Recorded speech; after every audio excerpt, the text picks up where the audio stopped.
Good evening students. तो चलिए आज हम लोग देखते हैं कि how to balance a disproportionation reaction, जो कि रिडॉक्स का सही एप्लीकेशन है। आप बाकी सारी बैलेंसिंग को देख चुके हैं। हम लोग ऑक्सीडेशन नंबर मेथड और आयन इलेक्ट्रॉन मेथड दोनों डिटेल में कर चुके हैं और दोनों की ट्रिक बना चुके हैं। सबसे जरूरी वही है, आपको मैंने बोला था दो ट्रिक्स थे हमारे पास, bull and ox have cleared exam and एक नाचो मेथड। तो इन दोनों ट्रिक्स के थ्रू आप अभी शुरुआत में जब बैलेंसिंग करेंगे तो आपको साइड में लिख करके रखना है और उसी तरह से स्टेप्स चलने हैं।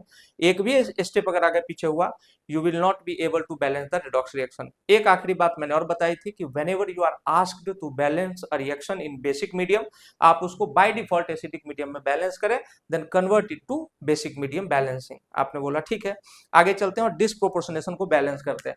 मान लीजिए कि हमको कोई रिएक्शन बैलेंस करने के लिए दिया गया, मैंने इसका नाम आपको बताया है डिसप्रोपोर्शनेशन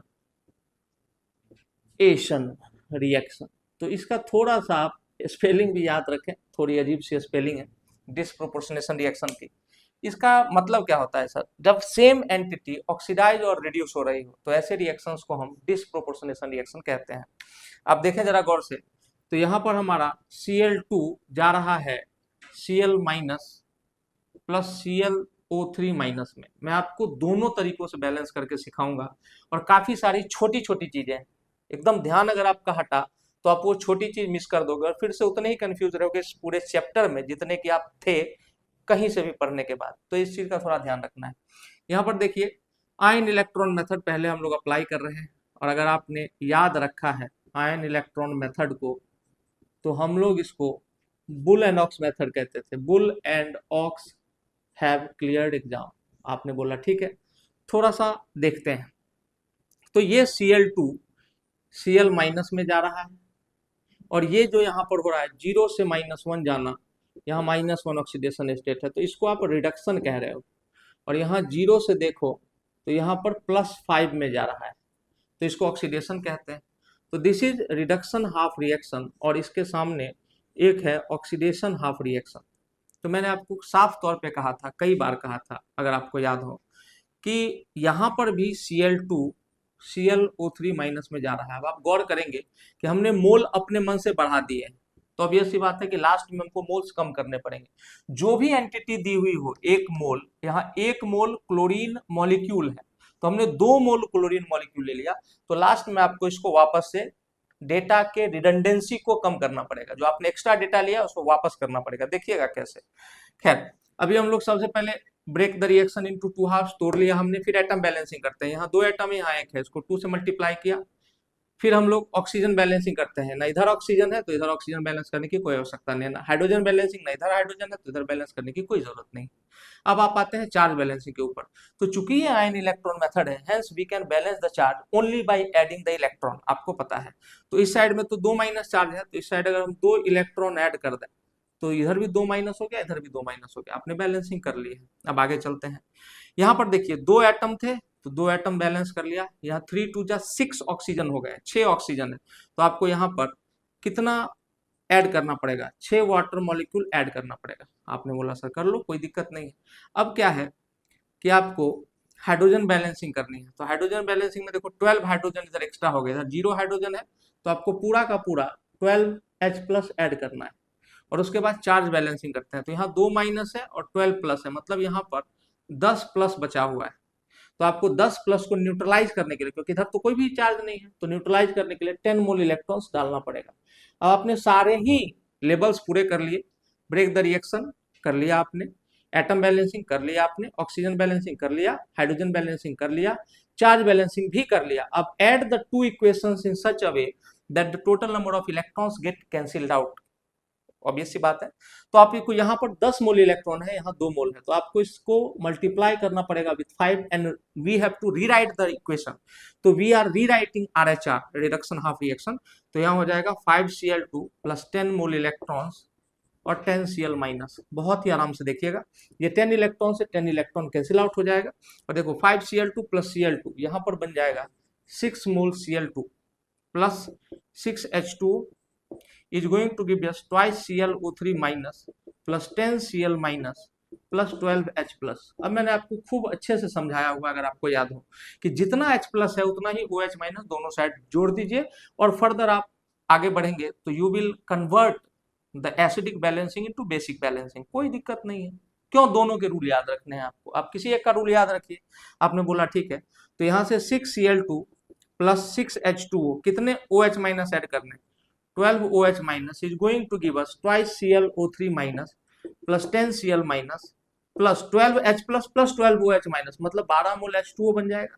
अब इस 12H2O में से ये 6H2O खट जाएगा तो उधर कितना बचेगा 6, तो इसको रिराइट करिए 6Cl2 plus 12OH minus twice ClO3 minus plus 10Cl minus और प्लस 6H2O, 12 माइनस 6, तो 6 बचा।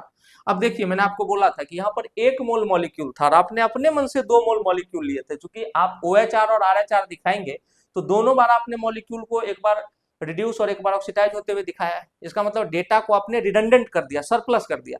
अब देखिए सब में से आपको कॉमन आ रहा होगा 2, तो आप यहाँ से कॉमन लीजिए एंड फाइनल 3Cl2 प्लस इसमें से 2 लोगे तो क्या हो जाएगा 6OH minus is going to give you ClO3 minus plus 5Cl minus plus 3H2O, and finally you have balanced this equation very easily।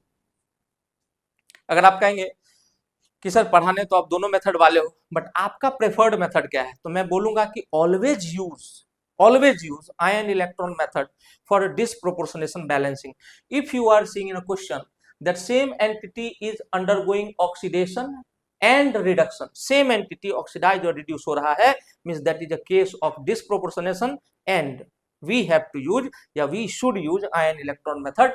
क्या सर ऑक्सीडेशन नंबर मेथड से ये बैलेंस नहीं होगा, बिल्कुल होगा, क्यों नहीं होगा, बट मैंने बोला इजी कौन से रहेगा, कौन सा मेथड इजी है, तो आपने बोला ठीक है सर इसको हम लोग प्रेफर करेंगे। एक बार स्क्रीनशॉट ले सकते हैं, हमेशा पेन पेपर लेकर के बैठना है बच्चे पढ़ने के लिए, पढ़ाई कभी भी, और यही रीजन है कि आप अभी व्हाइट बोर्ड पर पढ़ रहे हैं। मैंने आपसे वादा किया था कि नेक्स्ट वीडियो में थोड़ा सा क्वालिटी अच्छी दिखेगी आपको, और फिर से मैं वादा कर रहा हूं आपसे कि अगर हम लोगों का ये थोड़ा सा लोगों को पसंद आया वीडियो, तो मैं लाइव स्ट्रीम भी करूंगा OBS स्टूडियो के माध्यम से, और कंप्यूटर सेटअप जो भी है उपयुक्त है वो लगाऊंगा।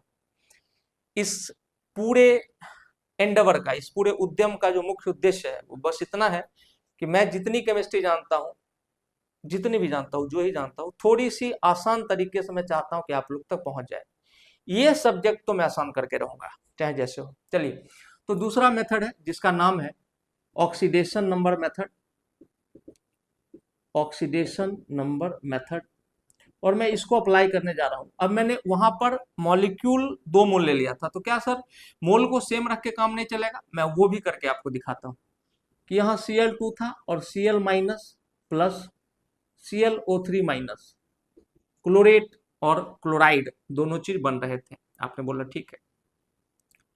मीडियम कौन सा था, तो बेसिक था, मैंने बताया है ये बेसिक हो चाहे एसिडिक हो, हम बाय डिफॉल्ट एसिडिक में बैलेंसिंग करेंगे। आपने बोला ठीक है।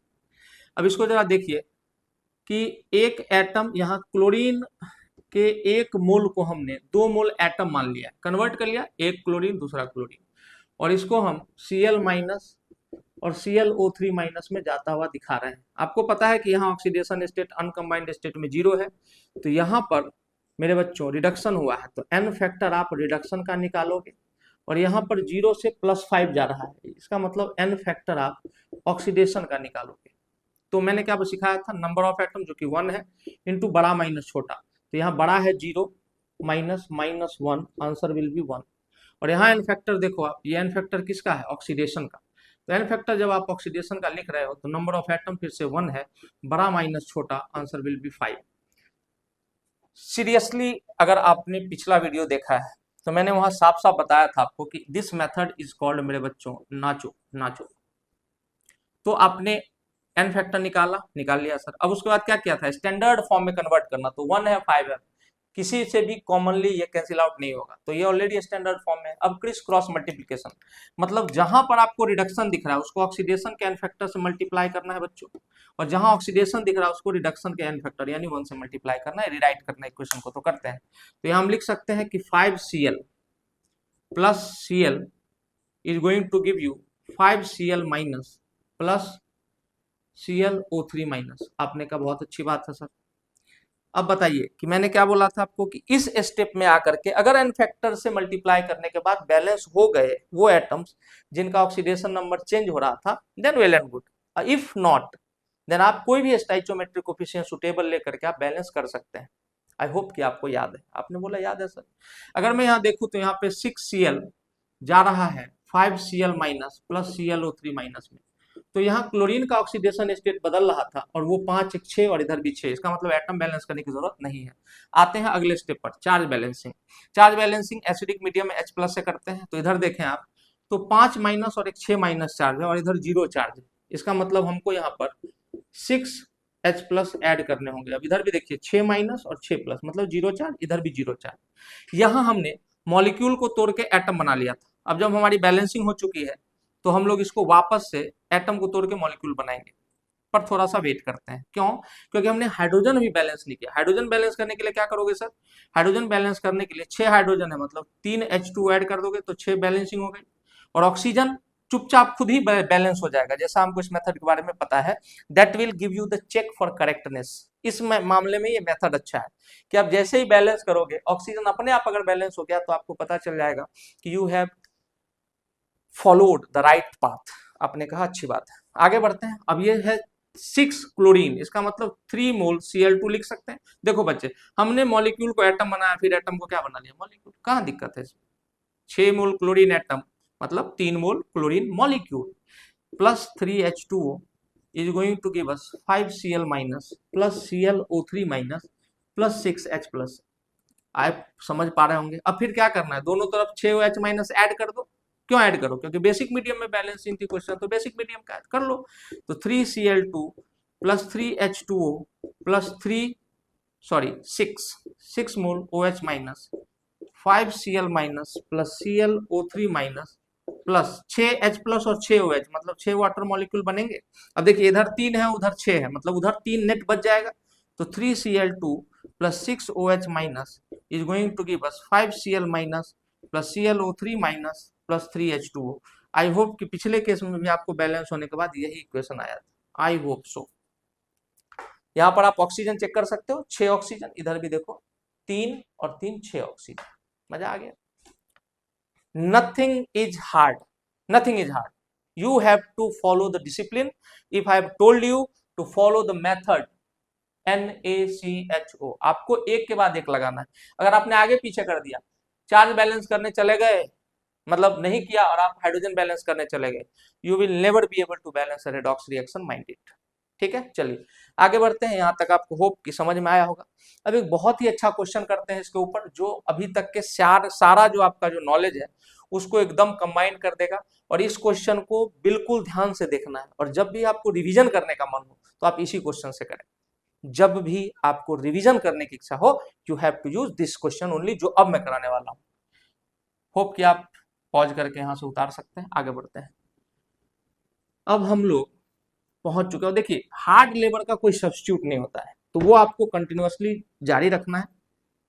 टीचर सब लोग अच्छा ही पढ़ाते हैं, सब बढ़िया पढ़ाते हैं, बस सिर्फ पढ़ाने का जो तरीका होता है दैट में बी डिफरेंट। कुछ लोगों को किसी का ज्यादा आसानी से समझ में आता। खैर, हम लोग अब देखते हैं एक कॉन्सेप्ट बिल्डर प्रॉब्लम। और कॉन्सेप्ट बिल्डर प्रॉब्लम के अंदर हम लोग सारे जितने भी अभी तक चीजों को हमने पढ़ा है उसको हम लोग एक बार रिवाइज करते हैं। बहुत ही प्यार से रिवाइज कर लेंगे। थोड़ा सा ध्यान से देखिएगा आप लोग। मान लीजिए हमको एक क्वेश्चन दिया गया, AS2S3 जिसको आर्सेनिक सल्फाइड कहते हैं प्लस NO3 माइनस। अभी चूंकि आप 11th में शुरुआत कर रहे हैं तो काफी चीजें आपको भी नहीं पता है, बट उसके लिए पैनिक नहीं होना है, समय के साथ सब हो जाएगा। NO प्लस सल्फर, ये क्वेश्चन बहुत आराम से देखने की जरूरत है। इसमें सारे पढ़े हुए कॉन्सेप्ट्स आपके रिवाइज हो जाएंगे एक ही बार में। आपने कहा अच्छी बात है सर, अगर रिवाइज हो जाए तो बढ़िया बात है। चलिए, हमको बोला गया कि इसको बैलेंस करके दिखाइए। हमने बोला ठीक है। सबसे पहला काम मैंने बोला था, the backbone of redox, how to find the n factor. अगर आप इस इक्वेशन को देखें, NO3 minus is going to give us ASO4 3 minus plus NO and plus sulphur. बहुत उम्दा क्वेश्चन है। अब इसमें यहां पर सल्फर -2 में है, ऑब्वियसली आर्सेनिक +3 में है। क्योंकि ये ग्रुप 15 का एलिमेंट है, 3 एंड 5 लेता है। उससे भी बड़ी बात है कि आपको पता है कि यहाँ पर सल्फर सल्फाइड के फॉर्म में है। मैंने बोला था पिछले क्लास में आपको, अगर आपको याद नहीं, मैं दोबारा से लिख रहा हूँ, बहुत ही आराम से देखिएगा कि अगर S2- लिखा हो means this is sulphide anion, और अगर S2 लिखा हो तो it is disulphide anion, और इसी को हम पाइराइट कहते हैं, दिस इज पाइराइट। ठीक है, चलिए, तो ये सल्फाइड है, -2 में है, तो -2 × 3 -6, तो इन दोनों को मिल करके +3 लेना पड़ा होगा। ये +5 आप x लगा के भी निकाल सकते हैं। यहाँ पर देखिए 8 और -3 मतलब ये +5 में चला गया है, ये +2 में है क्योंकि ऑक्सीजन -2 ले रहा था, और सल्फर 0 में है। बहुत प्यार से देखना है सर। अब ध्यान से देखिए, तो आर्सेनिक यहाँ पर +3 से +5 में जाता हुआ दिख रहा है। आपने बोला यस सर। इसी मॉलिक्यूल का, इसी कंपाउंड का दूसरा एटम -2 से 0 में जाता हुआ दिख रहा है। अगर आपको याद हो तो -2 से 0 में जाना भी मेरे बच्चों ऑक्सीडेशन ही है। आपने कहा सर, और ये +5 से +2 में जा रहा है, तो यहाँ रिडक्शन तो एक एंटिटी का हो रहा है, लेकिन ऑक्सीडेशन 2 एंटिटी का हो रहा है। तो दिक्कत कहाँ है? आपको नेट एन फैक्टर निकालने तो पता ही है। जैसे हमने यहाँ पर निकाला एन फैक्टर, किसके लिए मेरे बच्चों? ऑक्सीडेशन के लिए। तो नंबर ऑफ एटम इंटू बड़का माइनस छोटा, नंबर ऑफ एटम इंटू बड़ा माइनस छोटा। तो नंबर ऑफ एटम है 2 इंटू बड़ा ऑक्सीडेशन स्टेट 5 माइनस छोटा ऑक्सीडेशन स्टेट 3। आंसर विल भी क्या हो जाएगा? 4। आपने बोला हाँ सर बिल्कुल हो जाएगा। अब देखिए फिर से सल्फर भी तो ऑक्सीडाइज हो रहा है, -2 से 0 में जा रहा है। तो number of atom n factor again for oxidation मेरे बच्चों, और एन फैक्टर फॉर ऑक्सीडेशन क्या हो जाएगा? नंबर ऑफ एटम इंटू बड़ा माइनस छोटा, बड़ा है 0 और छोटा है -2। इसमें कहाँ दिक्कत है? कहाँ दिक्कत आ रही है? तो यहाँ अगर मैं बात करूं एन फैक्टर ऑक्सीडेशन के लिए, लेकिन क्यों, कौन सा वाला? नेट नेट नेट, तो हो जाएगा 4 + 6 दोनों मिला करके 10। आपने बोला ठीक है, जो कि आप बोल नहीं रहे हैं, मैं अपने मन से कह रहा हूँ, ठीक है चलिए।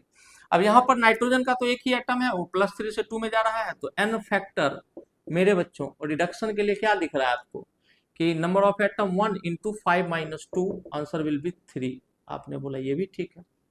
अब बताइए कि एन फैक्टर ऑक्सीडेशन का है 10 और रिडक्शन का है 3, तो इसका मतलब दोनों में कॉमन कुछ है क्या? कटने लायक नहीं है।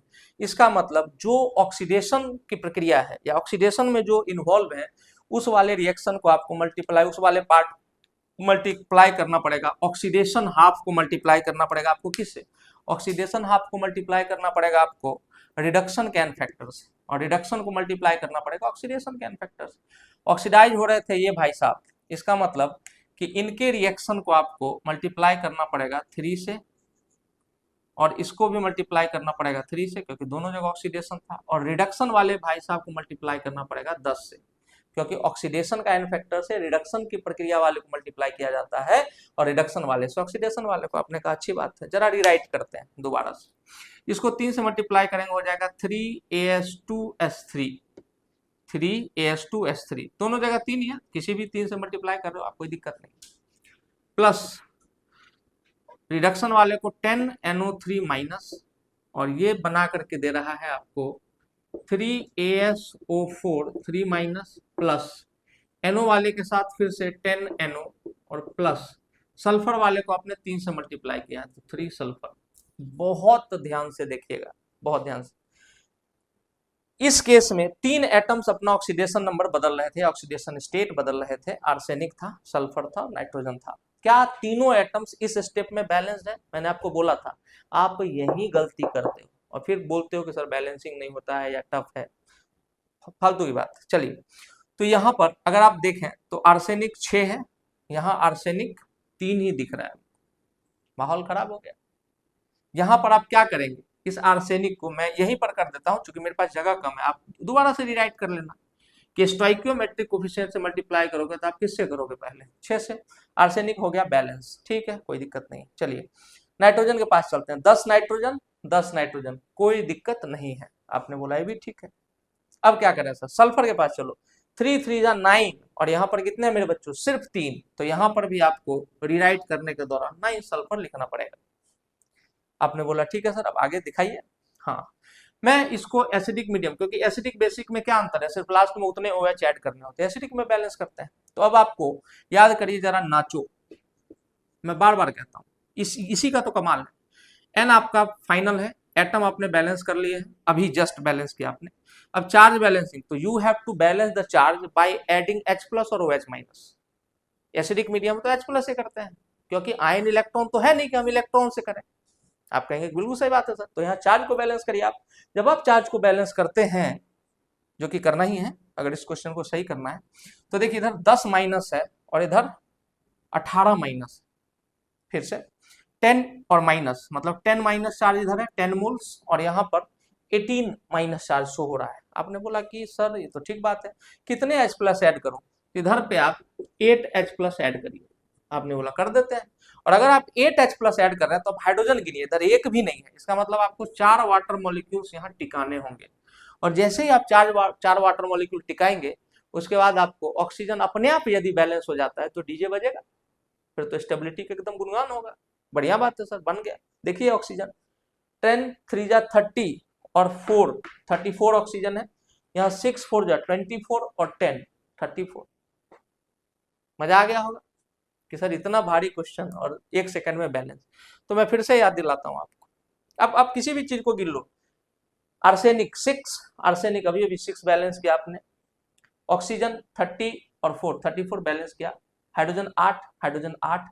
चार्जेस देखिए आप, 6 3 जा -18 और +8, मतलब नेट चार्ज है 10 माइनस, और यहाँ भी देखिए 10 माइनस चार्ज है।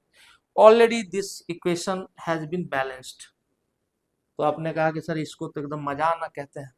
तो हर बार ऑक्सीडेशन नंबर कम जगह लेगा आपको क्वेश्चन सॉल्व करने में, और कभी भी आप देखेंगे तो जो आयन इलेक्ट्रॉन मेथड है थोड़ा ज्यादा जगह लेगा।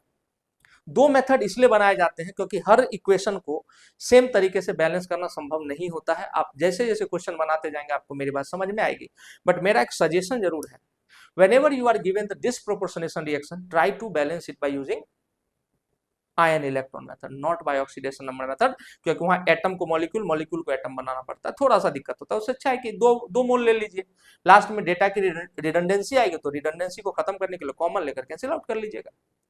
उम्मीद करते हैं कि आपको समझ में आया होगा। एक आखिरी सवाल है जो कि मैं चाहता हूं कि आपको एक बार और करा दूं अच्छे से। देखिए जरा, एक क्वेश्चन है, मैं इसको मिटा रहा हूं।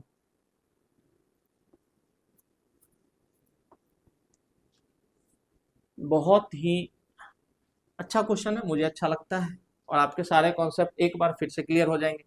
याद करिए एन फैक्टर का एक केस, जैसे क्वेश्चन है यहाँ पर कि find the equivalent weight of HCl in the following reaction. Question है find the equivalent weight of HCl in the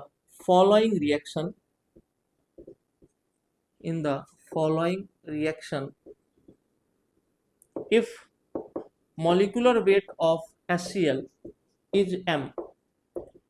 capital M दे रखा है, हालांकि हमको वेट भी मालूम है, और इक्वेशन है K2Cr2O7 प्लस 14 मोल HCl। 14 HCl ये जा रहा है कितना KCl, twice KCl plus twice CrCl3 plus Cl2 plus twice CrCl3 plus 3Cl2 plus 7H2O। आई होप कि आपको क्वेश्चन क्लियर है। और ये इस तरह के क्वेश्चन में होता कुछ नहीं है, और फालतू में हम लोग टेंशन लेकर के बैठे होते हैं। मैंने आपको एन फैक्टर में एक यूनिक केस कराया था, एक बहुत ही यूनिक केस कराया था, जहां पर मैंने बोला था कि 3MnO4 minus 1 twice MnO2 plus Mn2 plus, ऐसा कुछ जा रहा था, सॉरी Mn6 प्लस, ऐसा जा रहा था कि 2 मोल चला गया था +4 में और 1 मोल चला गया था +6 में। और वहां याद कीजिए आंसर था n factor 1 plus n factor 2 divided by total number of moles. तो पता नहीं क्यों मुझे ऐसा लगता है कि इस टॉपिक को एन फैक्टर नेट निकालने वाला, इसको थोड़ा बच्चा कम समझ पाता है। मैं उसको एक क्वेश्चन के माध्यम से समझाने का प्रयास कर रहा हूँ, होप कि आप इसको समझेंगे। चलिए, ये याद है आपको, याद ही होगा। चलिए अब यहाँ पर साफ साफ मुझे बताएं, एकदम साफ साफ, मैं इसको रीराइट करता हूँ। K2Cr2O7 plus 14 HCl twice KCl plus twice CrCl3 plus 3Cl2 plus 7H2O। चलिए अब यहाँ देखिए, इसको ये क्रोमियम पोटेशियम डाइक्रोमेट है, ये वही red fluffy dichromate, orange red fluffy dichromate कई किताबों में लिखा रहता है। यहाँ पर क्लोरीन देखिए -1 में, हाइड्रोजन +1 में, ऑब्वियसली यहाँ भी क्लोरीन -1 में, यहाँ भी क्लोरीन -1 में, क्योंकि CrCl3 है, ये 3 माइनस, तो क्रोमियम 3+ में होगा। क्रोमियम यहाँ पर 3+ में गया हुआ है। यहाँ पर देखिए क्लोरीन 0 में आया है, और यहाँ पर वाटर में ऑक्सीजन -2 और हाइड्रोजन +1। अब साफ साफ बताइए, हमसे पूछा किसका जा रहा है, find the equivalent weight of HCl। इसका मतलब we have to find the n factor for HCl। इसके अलावा हमको किसी से कोई मतलब ही नहीं भाई इसमें। We have to find the n factor of HCl, बस इतना सा क्वेश्चन है। तो हम क्यों क्रोमियम को देखें? आपको क्रोमियम को देखना ही नहीं, आपको सिर्फ क्लोरीन को देखना है। तो यहाँ देखो, यहाँ ये क्लोरीन 14 मोल में से 2 मोल यहाँ गया है, लेकिन यहाँ भी -1 और यहाँ भी -1 है। तो नंबर ऑफ एटम इनटू बड़ा माइनस छोटा, 2 एटम यहाँ गए हैं, और बड़ा माइनस छोटा, बड़ा माइनस छोटा, तो -1 -1 दोनों तो सेम ही है। तो यहाँ पर 2 × 0 फिर से क्या हो जाएगा, 0। अब मैं बार बार करूंगा नहीं। आप यहाँ पे देखो, CrCl3 में गया है क्लोरीन, यहाँ भी गया है, यहाँ 6 मोल यूज हुआ है, लेकिन ये 6 का 6 मोल फिर से n फैक्टर क्या है, 0, क्योंकि यहाँ भी -1 था, यहाँ भी -1 में गया है। अब जरा देखिए कि इस 14 मोल में से 6 मोल जो यहाँ पहुंचा है मेरे भाई, वो 0 नहीं है, मतलब ये -1 नहीं है, 0 हो गया। तो अब यहाँ ऑक्सीडेशन स्टेट बदला, तो नंबर ऑफ एटम इधर से लूं 14, किधर से लूं 3, आप कहेंगे सर लो 3, क्योंकि सेम एंटिटी का सेम 14 मोल में से 2 मोल यहाँ, 6 मोल यहाँ और 6 मोल यहाँ गया है, तो 12 और 2 14, तो सिर्फ 6 मोल के लिए n factor number of atom, आपने बोला ठीक है सर, इनटू बड़ा माइनस छोटा, 0 -1 आंसर आ जाएगा 6। अब देखिएगा, गौर से देखिए, बहुत ज्यादा गौर से, n फैक्टर नेट निकालना है। हम क्या करेंगे, n factor 1 plus n factor 2 plus n factor 3, क्योंकि क्लोरीन 3 जगहों पे गया था, यहाँ भी गया था, यहाँ भी गया था, यहाँ भी गया था, लेकिन divided by total number of moles, total number of moles of chlorine कितना था, 14 मोल HCl है, मतलब 14 मोल क्लोरीन, डिवाइडेड बाय 14। अब आप खुद हमको बताएं, फर्स्ट n फैक्टर कितना है, 0, सेकेंड 0, थर्ड कितना आया, 6 डिवाइडेड बाय 14। तो यहाँ पर जो आंसर आएगा वो 3/7 n फैक्टर। इसीलिए चूंकि क्वेश्चन में पूछा गया था इक्विवेलेंट वेट ऑफ क्लोरीन बताइए, अगर उसका मोलिकुलर वेट m है, तो m divided by molecular weight divided by n factor होता है, n फैक्टर आया 3/7, मतलब 7m/3 will be the equivalent weight as per this reaction, as per this reaction, as per this reaction. बहुत अच्छे से समझना है चीजों को। अगर आप अभी भी आपको प्रॉब्लम है तो आप डायरेक्टली मैसेज कर सकते हैं मुझे, फेसबुक बटन, आप मोहन भार्गव केमिस्ट्री जरूर सर्च करें। अगर आप मोहन भार्गव सर्च करेंगे तो आपको शाहरुख खान दिखेंगे, कौन से वाले, वो स्वदेश मूवी वाले। अगर आपने गलती से मोहन भार्गव की जगह भागवत टाइप कर दिया तो आपको RSS वाले मोहन भागवत दिखेंगे, बट अगर आपने मोहन भार्गव केमिस्ट्री टाइप किया गूगल पे तो आपको फर्स्ट में मैं ही दिखूंगा, ये गारंटी है। इंडिया में कहीं से भी आप टाइप करेंगे मोहन भार्गव केमिस्ट्री तो पहले सर्च पे मेरा ही पेज का लिंक आएगा, आपको मेरा ही सारा आईडीज आएगा, तो उस पर आप केमिस्ट्री हब पेज पे जाएं, वहाँ आपको हैंड रिटन नोट्स मिल जाते हैं, और मेरा एक व्हाट्सएप बटन है वहाँ, तो उस पर आप क्वेश्चन भेज सकते हैं, सजेशन दे सकते हैं, आपको क्या पढ़ना है, कैसे पढ़ना है। एंड इसके बाद लास्ट एक टॉपिक है, but not the least, the topic is of about electrochemical cell. तो मैं कल आपको इलेक्ट्रोकेमिकल सेल और इलेक्ट्रोलाइटिक सेल में डिफरेंस बता दूंगा, और साथ में इलेक्ट्रोकेमिकल सेल जितना हमको पढ़ना है इन दिस क्लास, एक्चुअल में तो 12th में आता है इलेक्ट्रोकेमिस्ट्री में, तो वो सारा पढ़ा करके खत्म कर देंगे इस चैप्टर को। थैंक यू फॉर वॉचिंग, और अगर आपको मन करे तो आप प्लीज सब्सक्राइब करिए, अपने आराम के समय में से समय निकाल करके मैं वीडियोज बनाता हूँ, बहुत मुश्किल काम है ये, अब पता चल रहा है, बट ठीक है। Thank you, good night.